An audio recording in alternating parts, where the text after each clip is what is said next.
Bueno, ahorita vamos a continuar entonces haciendo esta práctica.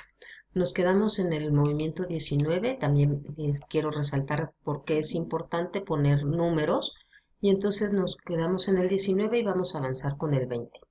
Nos dice que se pagan con cheque 3,000 pesos por la renta de este mes, 50% es de gastos de venta y 50 de gastos de administración. Entonces voy a registrar mi salida del cheque, es el movimiento 20, y voy a mandar 50% a gastos de administración y 50% a gastos de venta.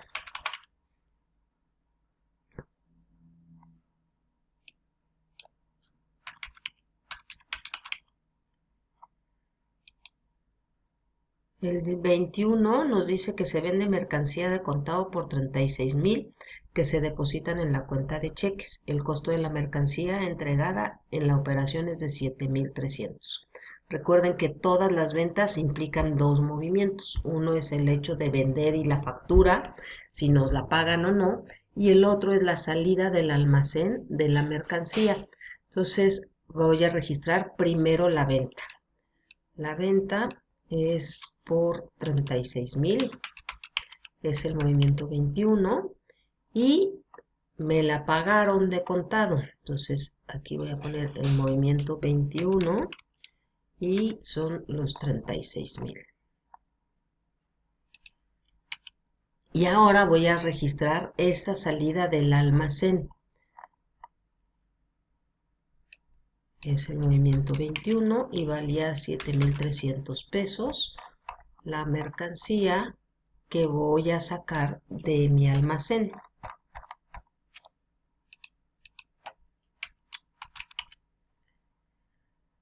El banco nos cobra comisiones de 750 pesos disminuyendo de la cuenta de cheques. Entonces son 750, es el movimiento 22 y lo voy a mandar a gastos financieros.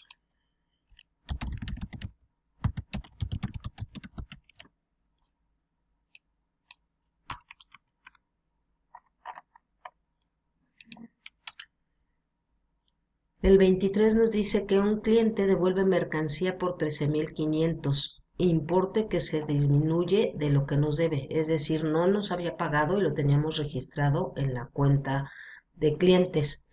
Y el costo de la mercancía recibida en devolución es de 5,400. Aquí es el movimiento contrario a una venta, entonces también se compone de dos movimientos. Uno es el hecho de devolvernos, es decir, la parte del pago o la factura, que son los 13,500, y luego es el costo de la mercancía, es decir, cuando ingreso esa mercancía a mi almacén.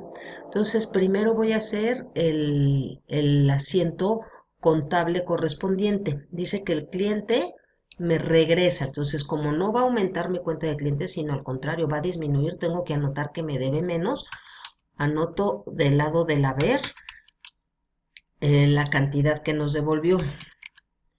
Y como es el movimiento contrario a una venta, lo voy a cargar en ventas.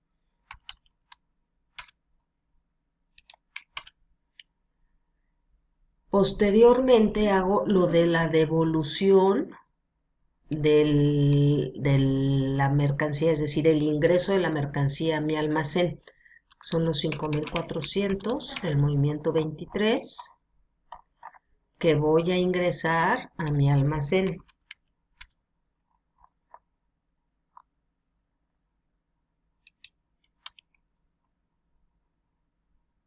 Si se fijan, usamos las mismas cuentas que en una venta a crédito, pero usando los lados contrarios. Cuando yo vendo, si yo vendo, hago abonos y cargo en clientes. Aquí y fue al revés. Cargué en ventas y aboné en clientes. Y mi costo de ventas normalmente lo cargo, y aquí hice un abono, y en mi inventario cuando yo vendo hago abonos y en este hice cargo porque el valor de mi almacén está aumentando. Estoy ingresando nueva mercancía. Y bueno, en enero 30, el último movimiento dice que se retira la inversión a plazo fijo y se reciben en cuenta de cheques 10,500. Es decir, la inversión inicial más el rendimiento. Si se acuerdan, nuestra inversión inicial fue de 10,000 que sacamos de la cuenta de cheques. Entonces, aquí recibimos 10,500, es decir, 500 pesos de intereses. Entonces, primero voy a anotar estos 10,500, es el movimiento 24. Voy a quitar este de acá, los 10,000, que sería de nuestra inversión inicial, y estos 500 pesos que me faltarían o me sobran son mis productos financieros.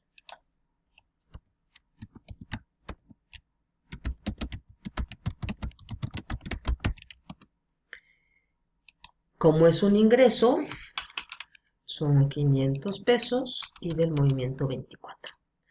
Hasta aquí terminamos ya toda la práctica, es decir, toda esta secuencia de movimientos que se tuvieron a lo largo del mes en esta compañía. Voy a continuar sacando los saldos, si se acuerdan de esa parte de los saldos, que es la suma de los movimientos de las cuentas. Voy a hacerles el ejemplo con estos de acá.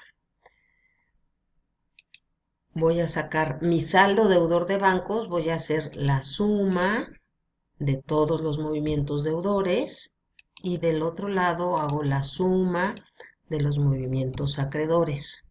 Entonces, este sería mi saldo deudor y este sería mi saldo acreedor. Posteriormente, saco otro saldo que ya sería mi saldo final. Este sería mi saldo deudor, mi saldo acreedor y mi saldo final. Recuerden que les había dicho que a la cantidad mayor le restamos la menor y anotamos el resultado del lado donde estaba la mayor. Entonces son 774 menos los 683. Este sería mi saldo final, que es obviamente un saldo final deudor. Voy a hacer la misma operación en funcionarios y empleados.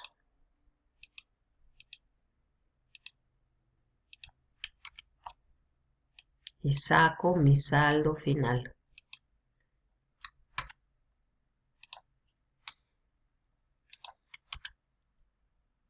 Inventarios hago lo mismo.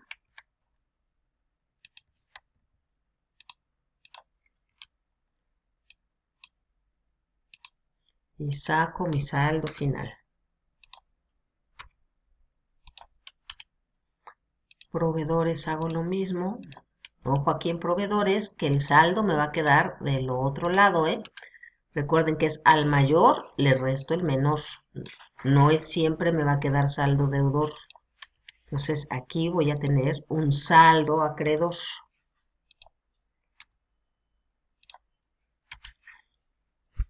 Y hacemos eso con todas las cuentas. Voy a hacerlo con todas las cuentas y ahorita retomo esta parte.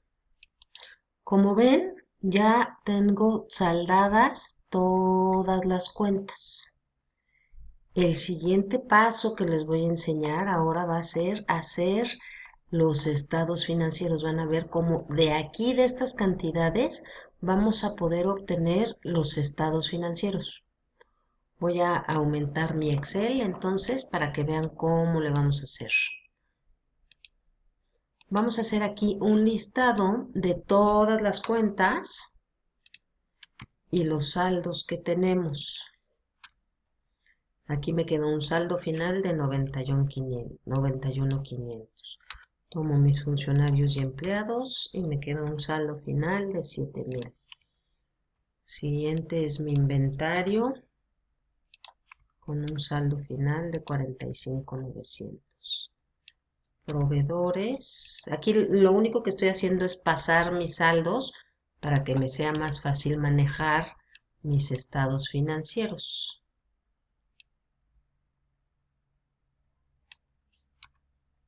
Mi capital social. Ahí. Inversiones temporales, préstamo bancario y terreno. Mi capital social, este es mi saldo, de inversiones temporales es mi saldo, De préstamo bancario es mi saldo y de terreno este es mi saldo. Si se fijan las cuentas, esta cuenta de inversiones temporales me quedó saldada, me quedó en cero porque tengo lo mismo de cargos que de abonos. Y esta es la parte que les decía que las cuentas se llaman saldadas cuando nos quedan completamente en ceros. Y estas otras cuentas, como esta de terreno, que no tengo mayor movimiento más que el saldo inicial o un solo movimiento, lo dejé así tal cual. Ya no saqué saldo, deudor y acreedor porque pues es lo mismo. Entonces seguimos vaciando todas las cuentas aquí.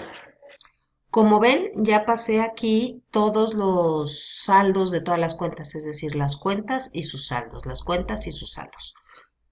A continuación, lo que voy a hacer para hacer los estados financieros es clasificar si es del activo circulante, del no circulante, del pasivo, del capital o del estado de resultados. Entonces, por ejemplo, bancos es activo circulante, funcionarios y empleados, inventario, proveedores es pasivo, este es capital contable, activo circulante, préstamo bancario a largo plazo, pasivo a largo plazo, terreno es activo no circulante, y así voy a clasificar todas las cuentas. Ya tenemos clasificadas todas nuestras cuentas, de que si quieren revisen cuál es la clasificación correcta de todas ellas.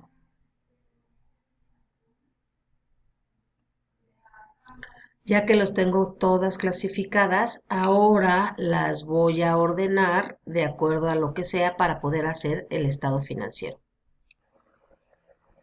Entonces voy a hacer ordenar esta parte. Lo primero que voy a hacer es que se copien los valores como tales, porque si los direccioné a las celdas, es decir, esta es la G8, esta es la K9, entonces lo que quiero es que me guarde esas cantidades como tal.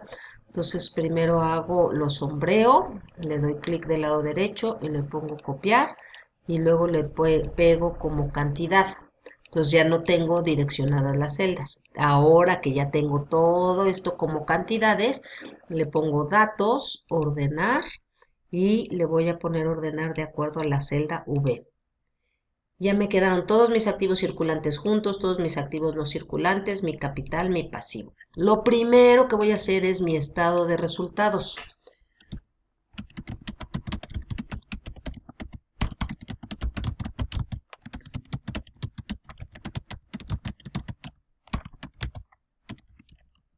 Comenzamos con mis ventas. Menos mi costo de ventas. Va a ser igual a la utilidad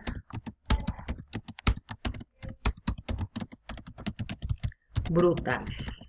Luego mis gastos generales, que son mis gastos de venta. Y mis gastos de administración.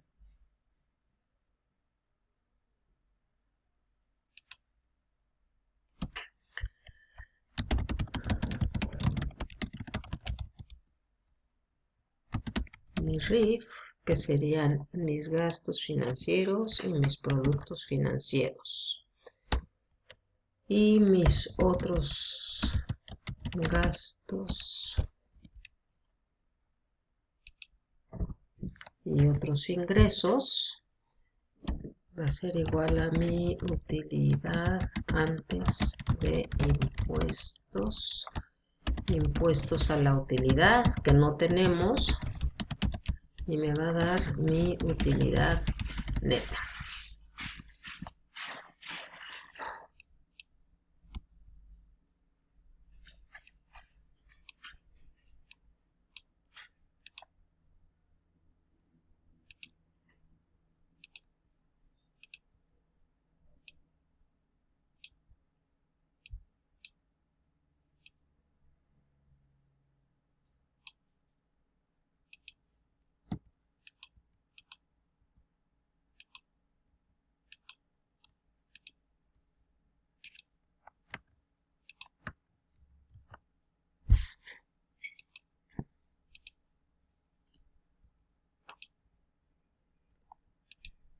Saco mi utilidad bruta, que son mis ventas, menos mi costo de ventas.